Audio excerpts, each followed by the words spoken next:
ಗುಂಡಿನ ಸುರಿಮಳೆ, ಕೆಲವೇ ಕ್ಷಣಗಳು ಮತ್ತು 26 ಜೀವಗಳು.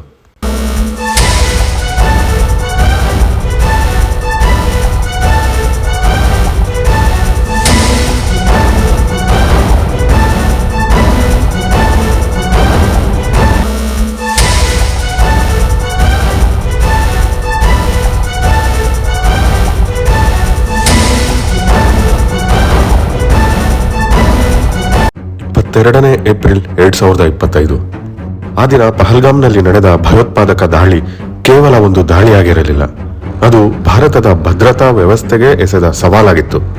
ಆದರೆ ಈ ಬಾರಿ ಪ್ರತಿಕ್ರಿಯೆ ಹೇಗಿರಬೇಕು, ಯಾರನ್ನು ಗುರಿಯಾಗಿಸಬೇಕು, ಎಷ್ಟು ದೂರ ಹೋಗಬೇಕು ಮತ್ತು ಅತ್ಯಂತ ಮುಖ್ಯವಾಗಿ ಎಲ್ಲಿಗೆ ನಿಲ್ಲಿಸಬೇಕು, ಈ ಪ್ರಶ್ನೆಗಳಿಗೆ ಉತ್ತರ ಮುಂದಿನ 88 ಗಂಟೆಗಳಲ್ಲಿ ಬರೆಯಲ್ಪಟ್ಟಿತು. ಏಪ್ರಿಲ್ 22, 2025ರಂದು ಪಹಲ್ಗಾಮ್ನಲ್ಲಿ ಪ್ರವಾಸಿಗರನ್ನು ಗುರಿಯಾಗಿಸಿಕೊಂಡು ಭಯೋತ್ಪಾದಕ ದಾಳಿ ನಡೆಯಿತು. ಅಲ್ಲಿ 26 ಮಂದಿ ಸಾವನ್ನಪ್ಪಿದರು. ಈ ದಾಳಿಯ ನಂತರ ಭಾರತ ಸರ್ಕಾರದ ಮುಂದೆ ಒಂದು ದೊಡ್ಡ ಪ್ರಶ್ನೆ ನಿಂತಿತ್ತು, ಇದಕ್ಕೆ ಉತ್ತರ ಏನು ಅಂತ. ಆದರೆ ಈ ಬಾರಿ ಗಡಿಯಲ್ಲಿ ಕೇವಲ ಗುಂಡಿನ ಚಕಮಕಿ ಆಗಿರಲಿಲ್ಲ. ಈ ಬಾರಿ ಭಾರತಕ್ಕೆ ಬೇಕಾಗಿದ್ದದ್ದು ದಾಳಿಯ ಹಿಂದೆ ಇರುವ ಜಾಲವನ್ನು ಅರ್ಥ ಮಾಡಿಕೊಳ್ಳುವುದು. ಯಾರು, ಎಲ್ಲಿ, ಹೇಗೆ, ಯಾರ ಸಹಾಯದಿಂದ ಈ ದಾಳಿ ನಡೆಯಿತು. ಇಲ್ಲಿಂದಲೇ ಆರಂಭವಾಯಿತು ಒಂದು ಅತ್ಯಂತ ಸೂಕ್ಷ್ಮವಾದ ಇಂಟೆಲಿಜೆನ್ಸ್ ಆಪರೇಷನ್. ಇತ್ತೀಚೆಗೆ ರಾಷ್ಟ್ರೀಯ ಭದ್ರತಾ ಸಲಹೆಗಾರ ಅಜಿತ್ ದೋವಲ್ ಅವರು ಮೊದಲ ಬಾರಿಗೆ ಆಪರೇಷನ್ ಸಿಂಧೂರ್ ಕುರಿತು ಹಲವು ಮಹತ್ವದ ಸಂಗತಿಗಳನ್ನು ಬಹಿರಂಗಪಡಿಸಿದ್ದಾರೆ. ಅವರ ಹೇಳಿಕೆಯ ಪ್ರಕಾರ ಪಹಲ್ಗಾಮ್ ದಾಳಿಯ ನಂತರ ಭಾರತದ ನಿರ್ಧಾರ ಪ್ರಕ್ರಿಯೆ ಬಹಳ ವೇಗವಾಗಿ ನಡೆಯಿತು. ಪ್ರಧಾನಿ ನರೇಂದ್ರ ಮೋದಿ ಅವರ ಸಂದೇಶದ ಸಾರ ಬಹಳ ಸ್ಪಷ್ಟವಾಗಿತ್ತು. ಭಯೋತ್ಪಾದಕರು ಎಲ್ಲಿದ್ದರೂ ಅವರನ್ನು ಬೆನ್ನಟ್ಟಬೇಕು ಅಂತ. ಈ ಒಂದು ನಿರ್ಧಾರ ಆಪರೇಷನ್ ಸಿಂಧೂರ್ನ ಸಂಪೂರ್ಣ ಸ್ಟ್ರಾಟಜಿಯ ದಿಕ್ಕನ್ನೇ ನಿರ್ಧರಿಸಿತು. ಒಂದು ವಿಷಯ ಸ್ಪಷ್ಟವಾಗಿತ್ತು, ಇದು ಸಾಮಾನ್ಯ ಯುದ್ಧವಾಗಿರಲಿಲ್ಲ. ಭಾರತದ ಅಧಿಕೃತ ಹೇಳಿಕೆಯ ಪ್ರಕಾರ ಗುರಿಯಾಗಿದ್ದು ಭಯೋತ್ಪಾದಕ ಇನ್ಫ್ರಾಸ್ಟ್ರಕ್ಚರ್. ಮೇ 7ರ ಮುಂಜಾನೆ ಭಾರತವು ಆಪರೇಷನ್ ಸಿಂಧೂರ್ ಆರಂಭಿಸಿತು. ಒಟ್ಟು 9 ಟಾರ್ಗೆಟ್ ಸೈಟ್ಸ್ಗಳನ್ನು ಹೊಡೆದಿರುವುದಾಗಿ ರಕ್ಷಣಾ ಸಚಿವಾಲಯ ತಿಳಿಸಿತು. ಈ ದಾಳಿ ಭಾರತದ ಬೇರೆ ಯಾವುದೇ ದಾಳಿಗಿಂತ ಹೇಗೆ ಡಿಫರೆಂಟ್ ಗೊತ್ತಾ? ಅದಕ್ಕೆ ಕಾರಣ ಒಂದು ಪ್ರಮುಖ ಸಂಗತಿ. ಈ ಬಾರಿ ಭಾರತ ಹೇಳಿದ್ದು, ಈ ದಾಳಿ ಫೋಕಸ್ಡ್, ಮೆಷರ್ಡ್, ನಾನ್ ಎಸ್ಕಲೇಟರಿ. ಅಂದ್ರೆ ಈ ದಾಳಿಯಲ್ಲಿ ಪಾಕಿಸ್ತಾನಿ ಮಿಲಿಟರಿ ಫೆಸಿಲಿಟೀಸ್ ಗುರಿಯಾಗಿರಲಿಲ್ಲ. ಇಲ್ಲಿ ಪ್ರಮುಖ ಗುರಿಯಾಗಿದ್ದು ಭಯೋತ್ಪಾದನೆ ಮತ್ತು ಭಯೋತ್ಪಾದಕರ ಇನ್ಫ್ರಾಸ್ಟ್ರಕ್ಚರ್ಗೆ ಹೊಡೆತ ನೀಡುವುದು. ಆದರೆ ಯುದ್ಧವನ್ನು ವಿಸ್ತರಿಸುವ ಉದ್ದೇಶವಿರಲಿಲ್ಲ. ಮೇ 7ರಂದು ಆಪರೇಷನ್ ಸಿಂಧೂರ್ ಅಧಿಕೃತವಾಗಿ ಜಗತ್ತಿನ ಮುಂದೆ ಬಂದಿತ್ತು. ಪಾಕಿಸ್ತಾನ ಮತ್ತು ಪಾಕಿಸ್ತಾನ್ ಆಕ್ಯುಪೈಡ್ ಜಮ್ಮು ಅಂಡ್ ಕಾಶ್ಮೀರ್ನಲ್ಲಿದ್ದ ಭಯೋತ್ಪಾದಕ ಮೂಲ ಸೌಕರ್ಯಗಳನ್ನು ಗುರಿಯಾಗಿಸಲಾಯಿತು. ಒಂದು ಕ್ಷಣದಲ್ಲಿ ಡೆಲ್ಲಿಯಿಂದ ವಾಷಿಂಗ್ಟನ್ವರೆಗೂ, ಲಂಡನ್ನಿಂದ ಮಾಸ್ಕೋವರೆಗೂ ಪ್ರಪಂಚದ ಕಣ್ಣುಗಳು ದಕ್ಷಿಣ ಏಷ್ಯಾದತ್ತ ತಿರುಗಿದವು. ಏಕೆಂದರೆ ಇದು ಕೇವಲ ಸ್ಟ್ರೈಕ್ ಆಗಿರಲಿಲ್ಲ, ಇದು ಒಂದು ತರಹದ ಪ್ರಮುಖ ಟೆಸ್ಟ್ ಆಗಿತ್ತು. ಮೇ 7ರ ರಾತ್ರಿ ಪಾಕಿಸ್ತಾನ ಹಲವು ಭಾರತೀಯ ಮಿಲಿಟರಿ ಟಾರ್ಗೆಟ್ಸ್ಗಳತ್ತ ಡ್ರೋನ್ ಮತ್ತು ಮಿಸೈಲ್ಗಳನ್ನು ಬಳಸಲು ಪ್ರಯತ್ನಿಸಿತು. ಆದರೆ ಭಾರತದ ಇಂಟಿಗ್ರೇಟೆಡ್ ಕೌಂಟರ್ UAS ಗ್ರಿಡ್ ಮತ್ತು ಏರ್ ಡಿಫೆನ್ಸ್ ಸಿಸ್ಟಮ್ಗಳು ಈ ದಾಳಿಗಳನ್ನು ತಡೆದವು. ಇದೀಗ ಪರಿಸ್ಥಿತಿ ಬದಲಾಗಿತ್ತು. ಒಂದು ಸ್ಟ್ರೈಕ್, ಮತ್ತೊಂದು ರೆಸ್ಪಾನ್ಸ್, ಮತ್ತೊಂದು ಕೌಂಟರ್ ರೆಸ್ಪಾನ್ಸ್. ಒಂದು ತಪ್ಪು ನಿರ್ಧಾರ ಮತ್ತು 2 ಅಣ್ವಸ್ತ್ರ ಹೊಂದಿದ ರಾಷ್ಟ್ರಗಳ ನಡುವೆ ಸಂಘರ್ಷ ಮತ್ತಷ್ಟು ವಿಸ್ತರಿಸಬಹುದಿತ್ತು. ಆದರೆ ಭಾರತ ಯಾವುದೇ ತರಹದ ತಪ್ಪು ನಿರ್ಧಾರಗಳನ್ನು ತೆಗೆದುಕೊಳ್ಳಿಲ್ಲ.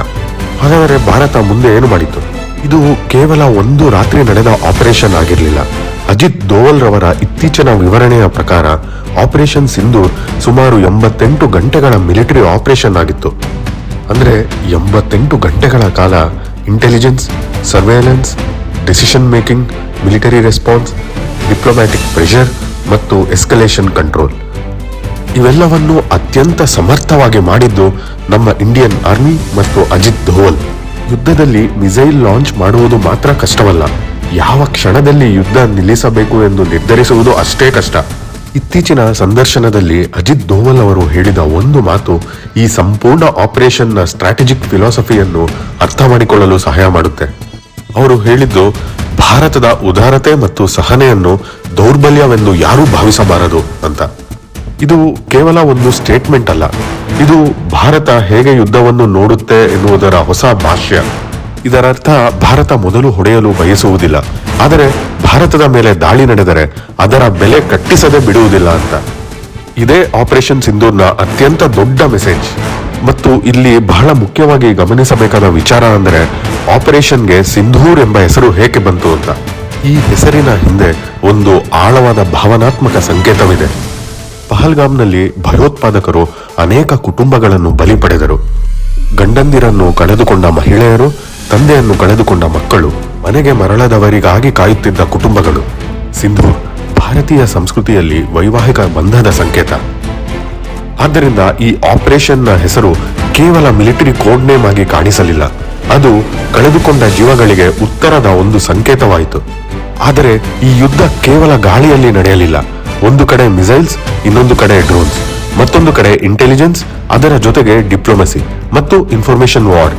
ಮೇ 10ರಂದು ಉದ್ವಿಗ್ನತೆ ಗರಿಷ್ಠ ಮಟ್ಟ ತಲುಪಿದ್ದ ಸಂದರ್ಭದಲ್ಲಿ ಪಾಕಿಸ್ತಾನದ ಕಡೆಯಿಂದ ಸೀಸ್ ಫೈರ್ ಬಗ್ಗೆ ಮನವಿ ಬಂದ ನಂತರ ಮಿಲಿಟರಿ ಯೋಜನೆಗಳು ನಿಲ್ಲುವ ಹಂತಕ್ಕೆ ಬಂದವು.